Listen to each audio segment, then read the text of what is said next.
Updating firmware in a W-DIMm3. Nice little W-DIMx device, one of my favorites in the series. It is a 3-channel device. We have the user interface here. It is a 4-button interface, a sort of a modification of the 5, simply because there's only 3 rather than 4 dimmers.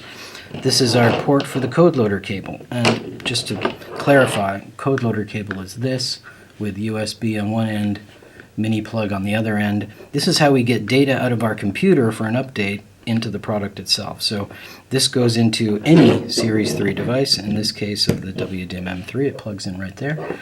When you plug this into a Windows computer, our software for updating is a Windows program. The Windows update finds the driver and it appears as a COM port.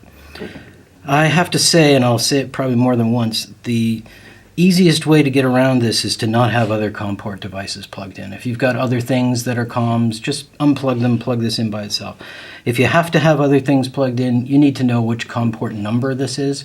That's not hard either if you're an advanced user, but I go with one at a time and it's super easy. So the 2 steps are, this has to be put into code loader mode, and then on the computer with the code loader program or the code loader cable connected, you do the transfer.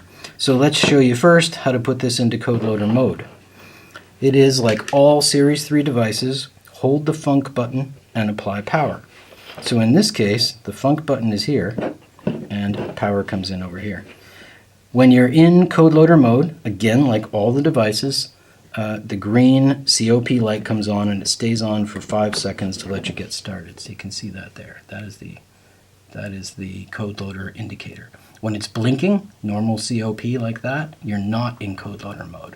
So we're going to need to put it in code loader mode on power up, solid green light, then start our transfer from the computer within the 5 seconds. Turns out it's not very difficult. 5 seconds is a pretty long time in this process.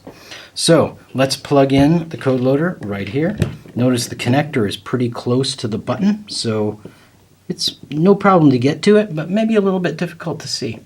So for this video, just keep that in mind. So we will now go over to the computer and do the next. So here is our PC. This is our app, and we're going to run that.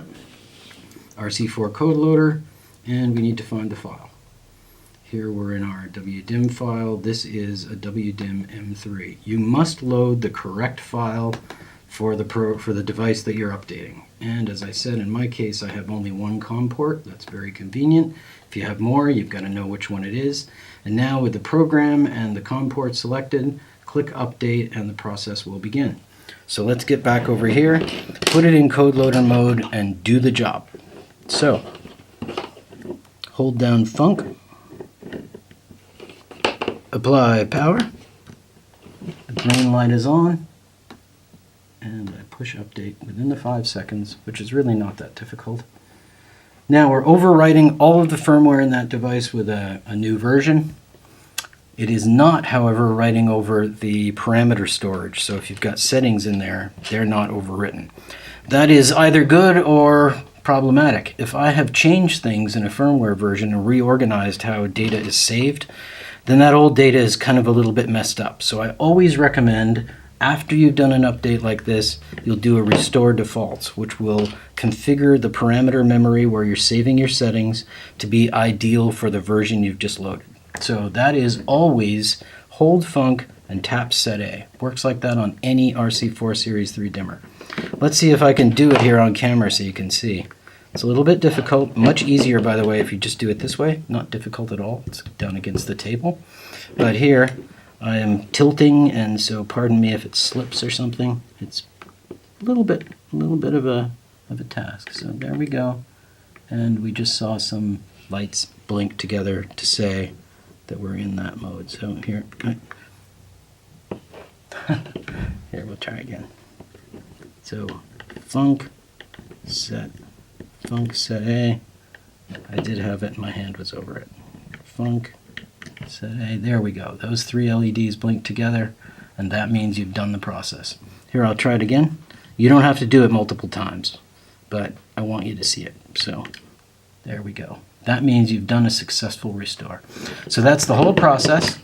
W-DIMm3, we loaded firmware and we cleared and restored defaults, and you're ready now to go with Whatever new features we've loaded in there, you're ready to go. Pretty straightforward.